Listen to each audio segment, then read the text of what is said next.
Hello students, आज फिर से हम हाजिर हुए हैं वीडियो क्लास में। Class 11th chapter 1। आज जो हमारा लेक्चर है महत्वपूर्ण topic some basic concept of chemistry पहले अध्याय के लिए है। रासायनिक समीकरण। रासायनिक समीकरण को जरूरत क्यों पड़ा उसको समझिएगा। मान लीजिए कि किसी पात्र में आप कैल्शियम हाइड्रोक्साइड और पानी डालते हैं तो उसमें उस पात्र में क्या रिएक्शंस होता है वो आप पात्र में बस देख सकते हैं कि हो क्या रहा है, ठीक है। लेकिन फाइनली क्या बना है, क्या प्रोडक्शन हुआ है, वो सब को अगर किसी को बताना है या आपको विषय वस्तु को समझाना है वास्तविक हुआ क्या है, तो उसको कॉपी पेन का सहारा आपको जरूरत पड़ेगा।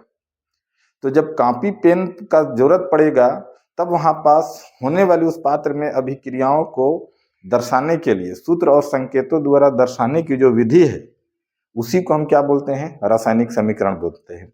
मतलब दो पदार्थ मिलकर कोई तीसरा पदार्थ बनाते हैं तो उसको सूत्र और संकेतों द्वारा दर्शाए जाने की जो विधि है उसी को क्या बोला जाता है, रासायनिक समीकरण बोला जाता है। तो आज हमारा महत्वपूर्ण टॉपिक है रासायनिक समीकरण, जिसका परिभाषा है, देखिए, किसी रासायनिक अभिक्रिया के अभिकारकों एवं क्रियाफलों को सूत्रों तथा संकेतों द्वारा प्रकट करने की विधि को ही क्या बोला जाता है, रासायनिक समीकरण बोलते हैं, जिसको आप अंग्रेजी शब्दावली प्रयोग करते हैं केमिकल इक्वेशन। आप एक अभिक्रिया का उदाहरण के तौर पर देखेंगे तो देखिए यहाँ पास है सोडियम कार्बोनेट प्लस सल्फ्यूरिक अम्ल। तो इस अभिकारक से बनता है सोडियम सल्फेट, कार्बन डाइऑक्साइड और हाइड्रोजन बनता है। तो अब यहाँ पास आप देखेंगे कि सोडियम कार्बोनेट और सल्फ्यूरिक अम्ल, पहले देख लीजिए कि आगे हम पढ़ते जाएंगे तो सब हमारा बात क्लियर होते जाएगा कि जब सोडियम कार्बोनेट में सल्फ्यूरिक अम्ल मिलाया जाता है तो सोडियम सल्फेट, कार्बन डाइऑक्साइड और हाइड्रोजन गैस बाहर निकलती है। तो अब बात है कि सोडियम सल्फेट और सल्फ्यूरिक अम्ल को किसी एक पात्र में डाला गया तो वहां केमिकल रिएक्शन हुआ। तो होने वाले केमिकल रिएक्शन से मतलब केमिकल रिएक्शन होने के लिए अभिकारक का उपयोग किया गया, रिएक्टेंट का उपयोग किया गया और उस केमिकल रिएक्शन के फलस्वरूप प्रोडक्ट बना। तो उन अभिकारकों और प्रोडक्ट को, मतलब अभिकारक और उत्पाद अर्थात अभिकारक और क्रियाफलों को सूत्र एवं संकेतों के माध्यम से दर्शाए जाने की विधि को ही क्या बोला जाता है, रासायनिक समीकरण बोला जाता है। तो यहाँ पास एक रासायनिक समीकरण का उदाहरण दिया हुआ है जिसमें सोडियम कार्बोनेट और सल्फ्यूरिक अम्ल के रिएक्शन से सोडियम सल्फेट, कार्बन डाइऑक्साइड और हाइड्रोजन निकलता है। तो रासायनिक समीकरण ऐसा ही कॉमनली अपन लिख नहीं देते हैं, इसके लिए कुछ मूलभूत जो हैं तत्व हैं जिनको जानना जरूरी है रासायनिक समीकरण लिखने के लिए। तो रासायनिक समीकरण उसी का लिखा जाता है जहां रासायनिक समीकरण होते हैं। मतलब जो रासायनिक समीकरण नहीं होते हैं, जहां रासायनिक अभिक्रियाएं नहीं होती है, उसका रासायनिक समीकरण नहीं लिखा जाता है। अर्थात जो आपका टेक्स्ट बुक है, जो भी इक्वेशन, केमिकल इक्वेशन लिखे हुए हैं, मतलब वैसे केमिकल रिएक्शन होते हैं उसके बाद ही लिखा गया है। जो केमिकल रिएक्शंस नहीं होते हैं उनका केमिकल समीकरण भी लिखा नहीं जाता है। पहला तो इस चीज को मानिए, आप अपने से किसी भी दो रिएक्टेंट लेकर तीसरा प्रोडक्ट आप नहीं बना सकते कॉपी में। मतलब कॉपी में या पुस्तक में वही चीज लिखा हुआ है जो रिएक्शंस होते हैं, अर्थात केमिकल रिएक्शंस अगर हो रहे हैं तभी केमिकल इक्वेशन लिखे जाते हैं। पहला जो मूलभूत तत्व है ये है। दूसरा पॉइंट ये देखिएगा, दूसरा पॉइंट ये है कि रासायनिक समीकरण में दोनों तरफ उपस्थित परमाणुओं की संख्या जो होती है समान होती है। यहाँ पास आप देखेंगे इस रासायनिक समीकरण में, यहाँ पर सोडियम की संख्या कितनी है, 2। तो इधर भी सोडियम की संख्या कितनी है, 2। यहाँ पास देखिएगा कार्बन की संख्या कितनी है, 1। यहाँ भी कार्बन की संख्या कितनी है, 1। यहाँ पास देखेंगे ऑक्सीजन की संख्या है 3 और 4 कितना है, 7। यहाँ पास भी कितना है, 4 और 2 6। यहाँ पास देखिएगा, यहाँ पास H2 की जगह H2O होगा, ठीक है, ध्यान दीजिएगा। तो 4 2 6 और ये क्या हो जाएगा, 7 हो जाएगा, ठीक है। उसके बाद देखिएगा यहाँ पास हाइड्रोजन की संख्या है 2। तो आप यहाँ पास देख रहे हैं कि हाइड्रोजन की संख्या कितनी है, 2 है, ठीक है। करेक्शन कीजिएगा थोड़ा सा, पीछे जो बोले हैं कि सोडियम कार्बोनेट और सल्फ्यूरिक अम्ल को जब रिएक्शन कराया जाता है तो सोडियम सल्फेट और कार्बन डाइऑक्साइड निकलता है, वहां हमने हाइड्रोजन गैस बोला था, यह जल बनता है, ठीक है। तो इस प्रकार से आप आश्वस्त हो जाइए कि केमिकल रिएक्शंस होते हैं तो रिएक्टेंट के तरफ जितने परमाणु हैं उतने जो हैं प्रोडक्ट के ओर परमाणु होने चाहिए। और एक और महत्वपूर्ण पॉइंट ये है कि जब रासायनिक अभिक्रिया होती है तो रासायनिक अभिक्रिया में जो रिएक्टेंट है या जो प्रोडक्ट है वो क्या है, मॉलिक्यूलर स्टेज में ही जो रिएक्टेंट है मॉलिक्यूलर स्टेज में ही होना चाहिए। ठीक है, जैसे प्रोडक्ट के रूप में जो है नवजात क्लोरीन नवजात ऑक्सीजन निकलते हैं, लेकिन रिएक्टेंट में मॉलिक्यूलर स्टेज में ही होना चाहिए। अर्थात जो गैसीय अवस्था में अपन लेते हैं, खासकर ये जो आप लेते हैं हाइड्रोजन लेते हैं, नाइट्रोजन ऑक्सीजन क्लोरीन, ये इसी फॉर्म में होना चाहिए, न कि परमाणविक स्टेज में होना चाहिए जब रिएक्टेंट के रूप में इसका उपयोग किया जाता है। तो रासायनिक समीकरण सिर्फ लिखना ही क्या जरूरी है कि सर इतना ही है, तो फिर लिखना कोई विशेष महत्व कोई चीज तो नहीं है। लेकिन जब हम रासायनिक समीकरण लेते हैं तो होने वाली रासायनिक अभिक्रियाओं से हमें कई प्रकार की सूचनाएं प्राप्त होती है। उन सूचनाओं के बारे में थोड़ा सा अध्ययन करेंगे तो देखिएगा, गौर से देखिएगा। ये इतना आप अगर ले लिए हैं स्क्रीनशॉट तो आगे बढ़ते हैं। देखिएगा, गौर से देखिएगा कि इनसे सूचनाएं भी कुछ प्राप्त होती है। अगर होने वाली रासायनिक अभिक्रिया से अगर हम रासायनिक समीकरण लिखे हैं तो उसको हम उसके और हमारा जो अध्ययन है सरल और सुगम होना चाहिए। तो सरल और सुगम होता है, फिर उस रासायनिक समीकरण से हमें कई सूचनाएं प्राप्त होती है। पहला तो जो सूचना है वह है गुणात्मक सूचना है। क्या है? गुणात्मक सूचना। गुणात्मक सूचना में क्या प्राप्त होता है देखिएगा, है ना। गुणात्मक सूचना से प्राप्त होता है कि रासायनिक समीकरणों से अभिकारकों एवं उत्पादों के नाम से हम अवगत होते हैं। गुणात्मक सूचना जब हमको रासायनिक समीकरण से मिलता है तो इसका जो सबसे बड़ा लाभ हमको है, अभिकारकों एवं उत्पादों या क्रियाफलों या अंग्रेजी शब्दावली प्रोडक्ट, है ना, उत्पादों के नाम से हम अवगत होते हैं, नाम से हम अवगत होते हैं। पहला तो गुणात्मक सूचना में हमको ये जो महत्वपूर्ण चीज है वो ये है ना, कि जैसे सोडियम कार्बोनेट और सल्फ्यूरिक अम्ल रिएक्शन किया है, अगर उसको हम केमिकल इक्वेशन के रूप में लिखे हैं, रासायनिक समीकरण के रूप में लिखे हैं, तो इनके नामों से हम अवगत बड़ी आसानी से हो जाते हैं कि सोडियम कार्बोनेट पर सल्फ्यूरिक अम्ल डालने से सोडियम सल्फेट कार्बन डाइऑक्साइड और जल का अणु प्राप्त होता है। ठीक है, उसके बाद जो दूसरा महत्वपूर्ण सूचना हमको प्राप्त होता है मात्रात्मक सूचना प्राप्त होता है। कौन सा सूचना प्राप्त होता है? मात्रात्मक सूचना। तो पहला हो गया गुणात्मक सूचना, जिसमें गुणात्मक सूचना में अभिकारकों एवं उत्पादों के नाम से हम अवगत होते हैं। उसके बाद देखिएगा मात्रात्मक सूचना, दूसरा पॉइंट क्या है हमारा? मात्रात्मक सूचना। गौर से देखिएगा, ये जानना जनरली जरूरी है क्योंकि आने वाले समय के लिए मात्रात्मक सूचना, मात्रात्मक सूचना, ठीक है, मात्रात्मक सूचना में देखिएगा क्या क्या हमको प्राप्त होता है। मात्रात्मक सूचना में हमको पहला बिंदु प्राप्त होता है कि अभिक्रिया में भाग लेने वाले अभिकारकों और उत्पादों की संख्या से हम क्या होते हैं, वास्तविक संख्या से हम अवगत होते हैं। ठीक है, इसमें क्या है, अभिकारकों, ठीक है, अभिकारकों और उत्पादों की वास्तविक संख्या से, उत्पादों की वास्तविक संख्या की जानकारी मिलती है, वास्तविक संख्या की जानकारी मिलती है। पहला तो हमारा पॉइंट ये हो जाता है, संख्या की जानकारी मिलती है। ठीक है, जानकारी प्राप्त होती है या मिलती है, ये बात क्लियर हुआ। इसका मतलब क्या है कि गुणात्मक सूचना में पहला पॉइंट लिखता है कि अभिकारकों एवं उत्पादों की वास्तविक संख्या की जानकारी मिलता है। मात्रात्मक सूचना में यहाँ पास आप देख रहे हैं कि सोडियम कार्बोनेट 1 मोल है, सल्फ्यूरिक अम्ल 1 मोल है, और यहाँ सोडियम सल्फेट 1 मोल है, कार्बन डाइऑक्साइड 1 मोल है, या जल का अणु 1 मोल है। ये हमको संख्या बड़ी आसानी से हम प्राप्त कर पाते हैं। दूसरा जो महत्वपूर्ण बिंदु है कि अभिकारकों एवं उत्पादों के सापेक्षिक द्रव्यमान के बारे में पता चलता है। दूसरा क्या है, अभिकारकों एवं उत्पादों, अभिकारकों और उत्पादों के सापेक्षिक द्रव्यमान के बारे में सूचना मिलता है। किसके बारे में सूचना मिलता है? सापेक्षिक द्रव्यमान के बारे में सूचना प्राप्त होता है, द्रव्यमान के बारे में सूचना प्राप्त होता है। ये भी बात क्लियर है। उसके बाद जो महत्वपूर्ण बिंदु है वो है हमारा तीसरा, कि गैसीय अभिक्रियाओं में अभिकारकों और उत्पादों के गैसीय आयतन के संबंध में भी हमें सूचना प्राप्त होती है। अगर एक अभिक्रिया हम देखें कि N2 3H2O 3H2 मिलकर जो है 2NH3 बना रहा है, तो इस गैसीय अभिक्रिया में आप देखेंगे कि नाइट्रोजन का 1 आयतन लिया गया है, हाइड्रोजन का 3 आयतन लिया गया है और उनके फलस्वरूप 2 आयतन क्या है, अमोनिया प्राप्त हुआ है। जो दूसरा महत्वपूर्ण हम बिंदु लिखे हैं, सापेक्षिक द्रव्यमान का सूचना प्राप्त होता है।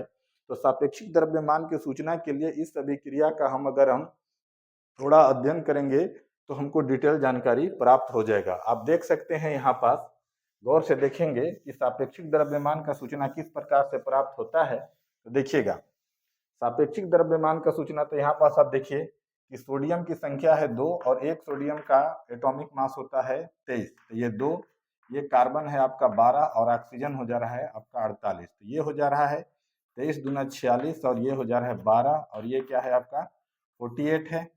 मतलब ऑक्सीजन का जो एटॉमिक मास है 16 है और इसकी संख्या 3 है, तो 16 का 3 से टेबल करेंगे तो क्या हो जाएगा 48 हो जाएगा।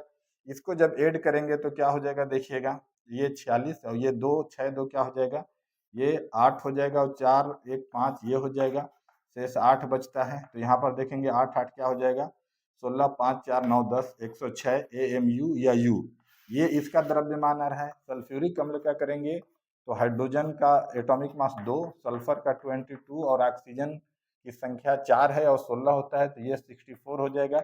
इसको ऐड करेंगे तो 28 आ जाएगा। यहाँ पास आप पुनः आएंगे तो सोडियम का क्या हो जाएगा 23 इंटू 2, इसका हो जाएगा 32 और इसका हो जाएगा 64। तो यहाँ पास हो जाएगा 46 इक्वल टू 32 और ये हो जाएगा 6 4 4 और 2 6 और 6 क्या हो जाएगा 12 हो जाएगा। 6 और 3 9 9 और 4 कितना हो जाएगा 13 13 और एक कैरी है तो क्या हो जाएगा 14। ये आ जा रहा है। यहीं पास आप कार्बन डाइऑक्साइड का देखेंगे तो ये हो जाएगा 12 और ये हो जाएगा 2 है और 16 होता है तो ये हो जाएगा 32। तो ये क्या आपका हो जाएगा 44 हो जाएगा। और ऑक्सीजन का क्या होता है 18, जल का 18 ही होता है। तो इस प्रकार से जब रासायनिक समीकरण लिखते हैं तो हमको सापेक्षिक द्रव्यमान की सूचनाएं प्राप्त होती है। अब रासायनिक समीकरण के बाद क्या है कि उसकी कुछ सीमाएं हैं। कई ऐसी चीजें जो हैं जिसकी जानकारी हमको प्राप्त नहीं होती है, तो उसके लिए हम कुछ चीजों का अलग से प्रयोग करते हैं। तो इसके बाद जब रासायनिक समीकरण और रासायनिक समीकरण से प्राप्त होने वाली सूचनाओं के बारे में देखते हैं, तो अब आगे आप देखिए, अब आगे हम देखेंगे ये रासायनिक समीकरण की सीमाएं।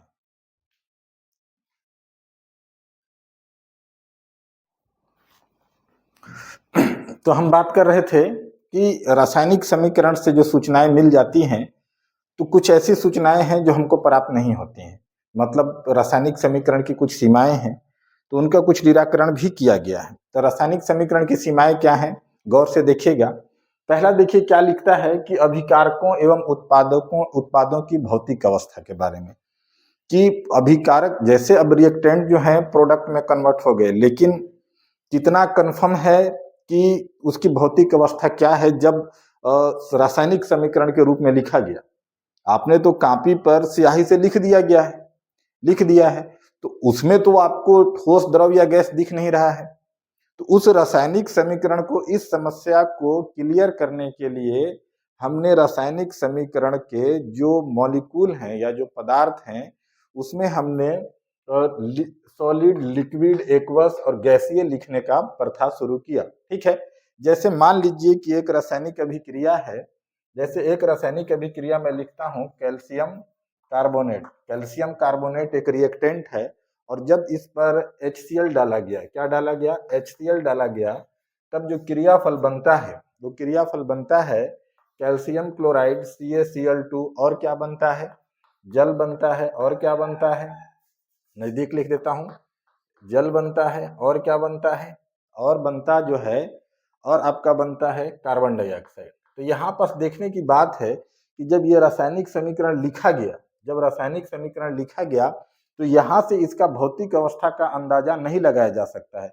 अर्थात यह रासायनिक समीकरण की क्या हो गई, एक लिमिट हो गई कि इससे आगे की सूचना वो नहीं दे सकती है। तो जब सूचना नहीं दे सकती है तो हमने क्या तैयार किया, रसायन शास्त्रियों ने क्या तैयार किया कि कैल्शियम कार्बोनेट की भौतिक अवस्था हम जानते हैं कि सॉलिड स्टेज में है, ठोस अवस्था में है।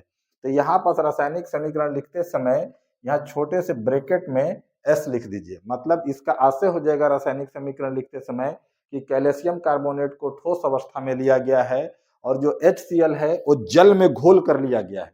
मतलब जल में विलय किया गया है अर्थात जलीय है, तो यहाँ पास एक्यू ब्रैकेट में ले लीजिए, इसका आशय एक्वस से है, जो अर्थात जल की बहुत सारी मात्रा में HCl को घोला गया है, उसके बाद कैल्शियम कार्बोनेट में डाला गया है। तो यहाँ से इसकी भौतिक अवस्था के बारे में हमको जानकारी मिल जा रहा है, रिएक्टेंट के बारे में। जब प्रोडक्ट बना तो यहाँ पास कैल्शियम क्लोराइड हमको नमक प्राप्त हुआ, लवण प्राप्त हुआ। इसकी इस भौतिक अवस्था क्या है, तो ये सॉलिड स्टेज में बना है, तो यहाँ पास क्या हो जाएगा, सॉलिड स्टेज में हुआ है। यहाँ जो जल बना है क्या बर्फ के रूप में बना है या जलवाष्प के रूप में बना है, तो पता चला लिक्विड के स्टेज में है, तो यहाँ पास क्या हो जाएगा, लिक्विड L लिखा दिया जाएगा। कार्बन डाइऑक्साइड जो है ये किस रूप में बना है, तो कार्बन डाइऑक्साइड गैसीय स्टेज में बना है, तो यहाँ पास G लिख दीजिए। तो इस प्रकार से जो सूचनाएं हमें रासायनिक समीकरण से नहीं प्राप्त हो रही थी, वो हमने सॉलिड, एक्वस, सॉलिड, लिक्विड और गैसीय लिखकर हमने उस समस्या को स्थायी रूप से निराकरण कर दिया। अर्थात जो रासायनिक समीकरण से जो सूचनाएं हमें पहले नहीं प्राप्त हो रही थी, हमने उनको निराकरण करके कुछ ऐसा हमने बना लिया कि अब उसकी सूचनाएं बड़ी आसानी से हमको अवेलेबल हो जा रही है कि रिएक्टेंट में कैल्शियम कार्बोनेट ठोस अवस्था में लिया गया है, HCl जो है जलीय अवस्था में लिया गया है, और बनने वाले प्रोडक्ट में जो लवण है, जो साल्ट है, वो सॉलिड स्टेज में बना है, जल जो है हमको जलीय अवस्था में प्राप्त हुआ है, और कार्बन डाइऑक्साइड जो है हमको गैसीय अवस्था में प्राप्त हुआ है। दूसरा महत्वपूर्ण बिंदु देखिए, पहला हम बिंदु क्लियर कर लेते हैं, तो अभिकारकों और उत्पादों की सांद्रता। अभिकारकों और उत्पादों की सांद्रता को जब रासायनिक समीकरण लिखा जाएगा तो उसको हम कैसे बताएंगे, तो देखिएगा इसके लिए शब्द प्रयोग किया गया डाइल्यूट और कॉन्सेंट्रेशन, अर्थात डाइल्यूट और कॉन्सेंट्रेट, अर्थात जब उसकी मोलरिटी या पतलापन है या पतला है, फीका है, तो उसके लिए शब्द प्रयोग किया गया डाइल्यूट, और जब सॉल्यूशन गाढ़ा है तब उसके लिए शब्द प्रयोग किया गया कॉन्सेंट्रेट। एक अभिक्रिया द्वारा अगर हम आगे बढ़ते हैं तो देखिएगा ये चीज और भी क्लियर हो जाएगा। वो अभिक्रिया हमारा है, गौर से ध्यान दीजिएगा कि जिंक को लिया गया और जिंक को किस में डाला गया, सल्फ्यूरिक अम्ल में डाला गया। जब जिंक को सल्फ्यूरिक अम्ल में डाला गया रिएक्टेंट के रूप में, तो जो हमारा प्रोडक्ट बना अर्थात जो क्रियाफल बना, वो बना हमारा ZnSO4, और क्या बना, और बना ZnSO4 के साथ H2। अब यहाँ पास बात है कि सल्फ्यूरिक अम्ल क्या है, डाइल्यूट है या कॉन्सेंट्रेट है, अर्थात उसकी सांद्रता कैसी है। अगर सांद्रता उसकी कम है अर्थात डाइल्यूट है, तो यहाँ पर शब्दावली प्रयोग किया गया DIL।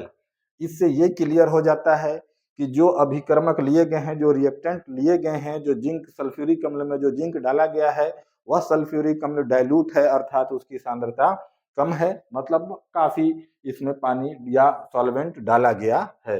तो हमने जो रासायनिक समीकरण से जो प्रत्येक सूचना नहीं प्राप्त हो रही थी, उसको हमने डाइल्यूट और कॉन्सेंट्रेट शब्द प्रयोग करके उस सूचना को भी हमने प्राप्त कर लिया, अर्थात नहीं प्राप्त होने वाली सूचना का हमने निराकरण कर लिया। इस प्रकार हम दूसरा पॉइंट भी क्लियर करते हैं।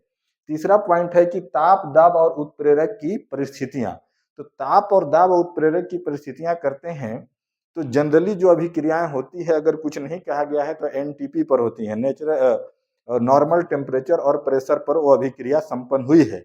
लेकिन अगर किसी अभिक्रिया विशेष के लिए ताप या दाब में परिवर्तन किया गया, तो उसकी सूचना रासायनिक समीकरण में कैसे दीजिए। मूल रूप से रासायनिक समीकरण तब सूत्र और संकेतों द्वारा दर्शा दिए, लेकिन जो वहाँ अभी जो उत्प्रेरक लिए गए हैं, या जो वहाँ ताप और दाब में चेंजेज आए हैं, टेम्परेचर प्रेशर में परिवर्तन आए हैं, उसको आप कैसे मतलब शो करेंगे, कैसे डिनोट करेंगे, कैसे दर्शाएंगे। तो उसके लिए भी बहुत अच्छा हमारे रसायन शास्त्रियों ने या रसायनज्ञों ने इसको बड़े अच्छे से इसका निराकरण किया। क्या किया देखिएगा, उन्होंने किया क्या कि मान लीजिए कोई अभिक्रिया है, जैसे एक अभिक्रिया मैं ले लेता हूँ कि नाइट्रोजन और हाइड्रोजन मिलकर क्या है, अमोनिया बना रहे हैं। क्या बना रहे हैं, अमोनिया बना रहे हैं। यहाँ पास टेम्परेचर परिवर्तन हो रहा है, या प्रेशर परिवर्तन हो रहा है, या उत्प्रेरक लिया गया है। तो ये जो अभिक्रिया का निशान है, वहीं पास उत्प्रेरक को उसके ऊपर लिख देते हैं। अगर टेम्परेचर नॉर्मल टेम्परेचर से अलग है तो टेम्परेचर को ऊपर लिख देते हैं, या नीचे भी लिख सकते हैं। और प्रेशर की बात किया जाए तो यहाँ 600 ATM लिख देते हैं। तो इस प्रकार जिस अभिक्रिया में जो चेंजेज आए हैं, उसको इस अभिक्रिया के निशान के ऊपर लिखकर उस सूचना को हम बड़ी आसानी से प्राप्त कर लेते हैं। तो मैं समझता हूं कि अभी तक के तीनों पॉइंट में किसी भी प्रकार का आपको समस्या नहीं गया है, अर्थात जो सामान्य रूप से रासायनिक समीकरण से जो सूचनाएं नहीं प्राप्त होती हैं, वो आने वाली बाधाओं को हम दूर कर रहे हैं कि रासायनिक समीकरण से जो अन्य सूचनाएं जो नहीं प्राप्त होती हैं, इस प्रकार से हम उस समस्या का हल कर सकते हैं। ठीक है, चौथा पॉइंट देखिएगा। चौथा पॉइंट देखिएगा, अभिक्रिया की गति। चौथा पॉइंट क्या है? अभिक्रिया की गति है। ठीक है, चौथा पॉइंट जो हमारा महत्वपूर्ण पॉइंट है, अभिक्रिया की गति। आप जानते हैं कि अभिक्रियाएं जो हैं तीन प्रकार से उनके गति के आधार पर वर्गीकृत किया गया है। तीव्र अभिक्रियाएं, मंद अभिक्रियाएं और अति मंद अभिक्रियाएं। अति मंद अभिक्रियाओं में एक उदाहरण आप बड़ी आसानी से, और जब क्लास 12 में जाते हैं तो पढ़ते हैं, वो है संक्षारण का। मतलब लोहे में जंग लगना जो है अति मंद अभिक्रिया का उदाहरण है, क्योंकि लोहे को खुला में छोड़ा जाता है तो वर्षों के बाद उसमें कोई भौतिक परिवर्तन या रासायनिक परिवर्तन आ पाता है। ठीक है, तो वहां पास जो अभिक्रियाएं हैं कि कौन अभिक्रिया तीव्र चल रही है, कौन अभिक्रिया मंद चल रही है, अति मंद चल रही है, तो ये सूचना रासायनिक समीकरण से कैसे प्राप्त होगा? तो रासायनिक समीकरण का जो तीर का निशान है उसके ऊपर इन पॉइंट को क्या कर दिया जाता है? मेंशन कर दिया जाता है। जैसे मान लीजिए कि लोहे पर जंग लग रहा है, अर्थात क्या हो रहा है? इसका लोहे का संक्षारण हो रहा है, तो ये अति मंद अभिक्रिया का भी उदाहरण है। तो यहाँ पास आप लिख देंगे, यहाँ पास लिख देंगे अति मंद, मतलब ये अभिक्रिया का निशान जो है अति मंद जैसा ही लिखे तो रस्ट में बदल जाएगा, जंग लग जाएगा इसमें। ठीक है, तो ये अभिक्रिया क्या बता देगा? ये अभिक्रिया बता देगा कि यह अभिक्रिया अति मंद है। अगर कोई और अभिक्रिया का मैं बात करूं, है ना, जैसे एक अभिक्रिया है सिल्वर नाइट्रेट। क्या है? सिल्वर नाइट्रेट, और क्या है? HCl है ना। सिल्वर नाइट्रेट और HCl को जब हम डालते हैं, या NaCl को हम डाल देते हैं, NaCl को हम डालते हैं तो ये बन जाता है AgCl, और क्या बन जाता है? AgCl, और बन जाता है सोडियम नाइट्रेट। सोडियम नाइट्रेट बन जाता है। तो आप यहाँ देखेंगे कि यह अभिक्रिया जो है बड़ी तीव्र होती है, तो यहाँ पास हम लिख देते हैं तीव्र अभिक्रिया। अभिक्रिया के निशान के ऊपर ही क्या लिख देते हैं? तीव्र अभिक्रिया लिख देते हैं। तो जो रासायनिक समीकरण में हमको समस्या आ रही थी, जो सूचनाएं प्राप्त नहीं हो रही थी, अभिक्रिया के निशान पर हमने लिखकर उस समस्या का भी हमने निराकरण कर दिया है। ठीक है, तो ये अभिक्रिया की गति से संबंधित हो गया कि अभिक्रिया की गति को हम कैसे जानेंगे कि कौन सी अभिक्रिया मंद है, कौन सी तीव्र है, या कौन सा अति मंद है। तो यहाँ पास इसको आप ऐसे अभिक्रिया के तीर के निशान के ऊपर उसको मेंशन कर दीजिए, तो रासायनिक समीकरण से जो सूचना पहले प्राप्त नहीं हो रही थी, अब आसानी से उसको प्राप्त किया जा सकता है। ठीक है, उसके बाद देखिए रासायनिक अभिक्रियाओं में हुए ताप परिवर्तन। ठीक है, इसको गौर से देखिएगा। रासायनिक अभिक्रिया हो रही है तो या उस निकाय से ऊष्मा मुक्त हो रहा है। ताप परिवर्तन से आशय है कि ताप का घटना या ताप का बढ़ना। तो ताप कब घटेगा या कब बढ़ेगा? किसी निकाय से ऊष्मा जब मुक्त हो रही है तो ताप घटेगा, जब किसी निकाय को ऊष्मा दिया जा रहा है तो ताप क्या होगा? बढ़ेगा। तो ताप परिवर्तन है, और सामान्य रासायनिक समीकरण से हमको ये सूचना प्राप्त नहीं हो रहा है कि ताप परिवर्तन अभिक्रिया के दौरान हुआ है कि नहीं हुआ है। तब उसका निराकरण हम कैसे करते हैं? देखिएगा कि मान लीजिए कोई अभिक्रिया है, यह अभिक्रिया हम ले लेते हैं मेथेन का। किसका ले लेते हैं? मेथेन का। और जब मेथेन पर ऑक्सीजन को डाला गया, जब मेथेन पर ऑक्सीजन को डाला गया तब बनता है कार्बन डाइऑक्साइड बनता है, और क्या बनता है? कार्बन डाइऑक्साइड बनता है, और जल का अणु बाहर निकलता है। तो इस कंडीशन में आप देखेंगे ये गैसीय फॉर्म में होगा, और जो आपका जल है वो तो जलीय फॉर्म में रहेगा ही, है ना। तो जब ये हो गया तो इस अभिक्रिया में क्या होता है कि ऊष्मा मुक्त होता है, मतलब पूरा निकाय क्या होता है? ठंडा होता है, अर्थात ऊष्मा बाहर निकला है। जब ऊष्मा बाहर निकला है, मुक्त हुआ है, तब यहाँ पास आप लिख देते हैं प्लस। इस अभिक्रिया में जो टोटल ऊष्मा निकलता है 393.5 किलो जूल निकलता है। तो जब प्लस करके 393.5 किलो जूल यूनिट के साथ लिख देते हैं, तो ये हमको जो सूचना प्राप्त पहले नहीं हो रहा था अब आसानी से हो गया। तो बड़ी आसानी से हम इस अभिक्रिया के बारे में अपना विवरण प्रस्तुत कर सकते हैं कि इस अभिक्रिया में ऊष्मा निकल रही है, अर्थात ऊष्मा मुक्त हो रही है, निकाय ठंडा हो रहा है, ताप में कमी आ रही है। दूसरा हमारा उदाहरण है कि जब निकाय को ऊष्मा दिया जाएगा, अर्थात पूरा निकाय क्या होगा? गर्म होगा। तब के लिए उदाहरण देखिए कि ये आपका जो है हाइड्रोजन है, और ये क्या है? आपका आयोडीन है। जब ये इसका रिएक्शन होता है तो हाइड्रोजन आयोडाइड बनता है। इसमें आप देखेंगे कि परिवेश से ऊष्मा लिया जाता है या किसी और वस्तु द्वारा उसको ऊष्मा दिया जा रहा है। जब ऊष्मा दिया जा रहा है तो यहाँ पास माइनस जो है, माइनस करके जितना ऊष्मा अवशोषित हो रहा है, मतलब निकाय को जितना ऊष्मा दिया जा रहा है, माइनस करके यहाँ पास लिख लीजिए 93 किलो जूल। तो दोनों अभिक्रियाओं के साइन को देखेंगे तो अपने आप पता पा पाएंगे या आपको ये सूचना मिल जाएगा कि इस अभिक्रिया में ऊष्मा मुक्त हो रही है और इस अभिक्रिया में निकाय ऊष्मा ले रही है, अर्थात यहाँ ताप घट रहा है, ताप यहाँ बढ़ रहा है। तो यदि अभिक्रिया के दौरान ताप परिवर्तन होता है और रासायनिक समीकरण से ये हमको सूचना प्राप्त नहीं होती है, तो नहीं प्राप्त होने की सूचना का निराकरण हम कुछ इस प्रकार से कर लेते हैं। ठीक है, अगला पॉइंट देखते हैं। मैं समझ रहा हूं कि आपको पूरा समझ में आ रहा है। अगर इसके बाद भी कहीं प्रॉब्लम आ रहा है आपको, तो जरूर कमेंट सेक्शन में लिखिएगा ताकि आपके प्रॉब्लम को दूर किया जा सके। ठीक है, आगे देखिएगा। अगला है अवक्षेप का बनना। ठीक है, जब कोई केमिकल रिएक्शन होता है तो उसमें कुछ अघुलनशील पदार्थ जो होते हैं वो पात्र के तली में नीचे आकर बैठ जाते हैं, उसी को हम बोलते हैं अवक्षेप को बनना। इसका सबसे अच्छा उदाहरण, ये जब अवक्षेप बनता है तो क्या करते हैं, तो जहां प्रोडक्ट है वहीं पास ऊर्ध्वाधर एक उल्टे तीर को मतलब साइन कर देते हैं, उसको बना देते हैं। इससे ये पता चलता है कि वो पदार्थ जो है अवक्षेप के रूप में पात्र के नीचे बैठ गया है। चलिए अभिक्रिया को देखेंगे तो अपने आप समझ जाएंगे। वो अभिक्रिया है हमारा, यह है सिल्वर नाइट्रेट AgNO3। ठीक है, जो किस स्टेज में लिया गया है, ये लिया गया है जलीय स्टेज में, अर्थात पानी के बहुत सारे मात्रा में घोला गया है और इसके साथ हमने डाला है सोडियम क्लोराइड, ये भी पानी में घोला गया है।